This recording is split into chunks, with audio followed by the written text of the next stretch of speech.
how is an entrepreneur different from a manager? Okay, I'm here to tell you that they are actually exact opposites. They're on opposite ends of the spectrum. And if you don't understand the difference, then your business is going to fail. So by the end of this video, you'll have a lot of clarity on what the difference is and how to be an entrepreneur.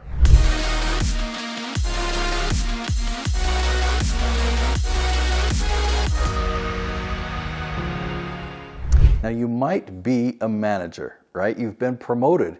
You were an employee that got promoted to a manager because you have great work ethic, because you have good leadership skills, and because you're a good role model for the other employees to follow. Not everyone can be a manager, right? It takes a lot of skill or talent or ability to manage other people. But that being said, the skills to be a manager are quite different than the skills to be an entrepreneur. And in some cases, it might be a similar skill, but you're applying it in a drastically different way. So how I'm going to break this video down is I'm going to talk about it from the perspective of a manager and the skills and the strengths that you need to be a manager. And we'll talk about how that compares to an entrepreneur, but then we'll switch gears. And for the second half of the video, we'll talk about it from the perspective of an entrepreneur, the strengths and skills needed to be an entrepreneur, and relate it back to how that differs from a manager. So managers need to lead by example. They're typically in the trenches doing the same work as their team, but they lead, right? They have some experience, they have some authority over their colleagues, they can make assignments, they can delegate, and they also train their team. So you have to have good communication skills and leadership skills so that people want to follow you, so that they enjoy their job. Now, the difference between that and an entrepreneur is somebody who works on their business, not in it. Yeah, you need leadership skills so that when you give people assignments that they respect you, so that they honor you, so that they see the same vision that you have in the company. But leading by example doesn't really apply because they're not doing the same tasks as you. And the entrepreneur will train on occasion, but typically they will create a video training series that then can be reproduced so that they're not training all the time, or they are training the manager, and then the manager from then on trains the new employees or the new hires. So a manager needs to have the skill of being inspiring or motivating, right? They need to motivate their team. The inspiration that the entrepreneur gives is kind of company-wide, the direction that the company is going,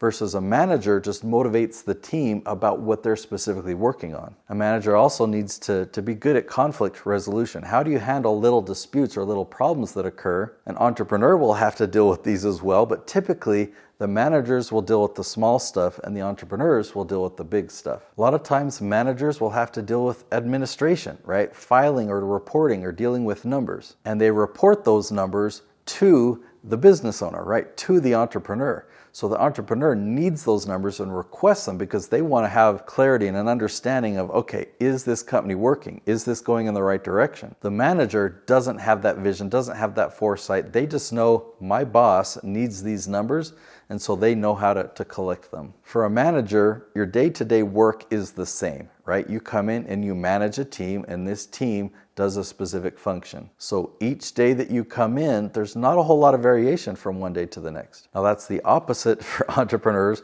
We'll talk more about that one when we get to the entrepreneur section. But if an entrepreneur is doing the same thing from day to day, they're doing it wrong. Now managers like to have meetings. Meetings allow them to manage and to communicate and to collaborate together and to train. Entrepreneurs don't like to have meetings because they just want to give an instruction and have it done.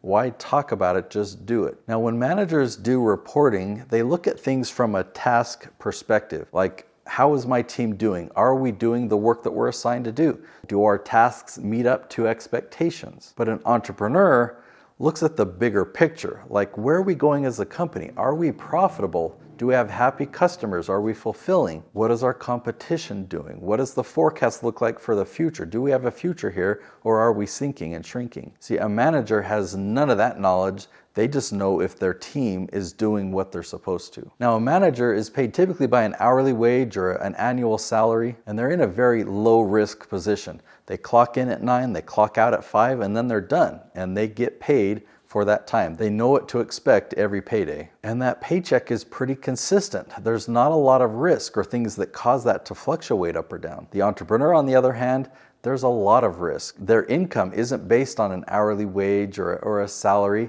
It's based on the profits, like how well is the company doing?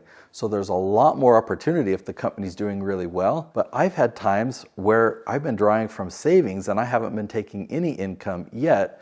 All of my team, they're getting paid the same. So entrepreneurs carry a lot more risk. Now I mentioned that they clock in at 9 and they clock out at 5. They have predictable work hours. They can count on, yeah, I'm going to be working 8 hours every day, 40 hours a week. Now entrepreneurs, you might see them, ooh, they have a lot more flexibility. They get to take vacations. They didn't even come into the office today. But there's a lot more responsibility on their shoulders, and they typically will work a lot more hours. If they leave the office, they're still thinking about it, and if there's some problem, they get notified and have to put out that fire. So managers get to leave work at work. They can just go home and they don't even think about it until the next day. Okay, so now let's transition to the focus mostly on the entrepreneur. The job of the entrepreneur is the vision, understanding the big picture, the goals, and the direction for the company. So instead of focusing on tasks or those little steps to get there, right, they created the system, they created those steps, but once they're created, they trust the managers to make sure that the team are running those steps. The entrepreneur then looks at the big picture and says, okay, where are we going as a company? How are we doing on our goals? Where are the bottlenecks? What needs to be fixed? What needs to be added or changed or deleted from our system? An entrepreneur is very, very good at delegation. They know what tasks they can hire a manager for or hire an employee for and put that in charge of them. So the entrepreneur will know how to put the people in the right places and how to create the systems so that those systems are run and so that the company is accomplishing its objective. So we talked about the manager doing the same thing every day, right? The manager, the team that is under his supervision, they are working in the business. They come into work and they do their job. They do their job for 8 hours and they go home. Fast forward several months, that person comes in and they're doing the same thing. They're doing that same work. Now the entrepreneur, he created the system one time. He figured out, okay, what's this process that we go through to deliver this result or create this product or deliver this service to a client? And the entrepreneur went through and documented it step by step. This is the system that we follow. This is what we do to deliver this result. So the entrepreneur does that one time, hands it over to the manager, and that team then runs the system every single day. And then if there's a problem, they send it back to the entrepreneur. The entrepreneur then looks at it and says, okay, we're changing the system. We're going to do this, this, and this, and this. So the entrepreneur might problem solve and work on the system where the manager and the team, they then just run that new system. So when you create systems, you only have to do that once. And so every day is different. You're creating a different system, working on a different process. The more systems you create, the better refined your business is and the more flexibility you have with your time. And therefore, the more opportunity you have to kind of stick your head up above the clouds and see the bigger picture and be able to tell if the company is going in the right direction, if you need to make any pivots or adjustments. See, initially, the entrepreneur is the one that has the vision. They have this dream or this idea of what the company can be.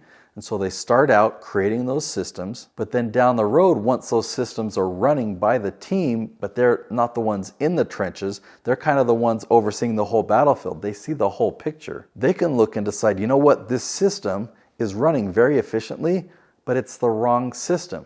We need to delete that and create a different system. So every day as an entrepreneur is a new adventure. And if you have interest in learning how to succeed on YouTube, really YouTube for lead generation, then check out my other channel called Nate Woodbury.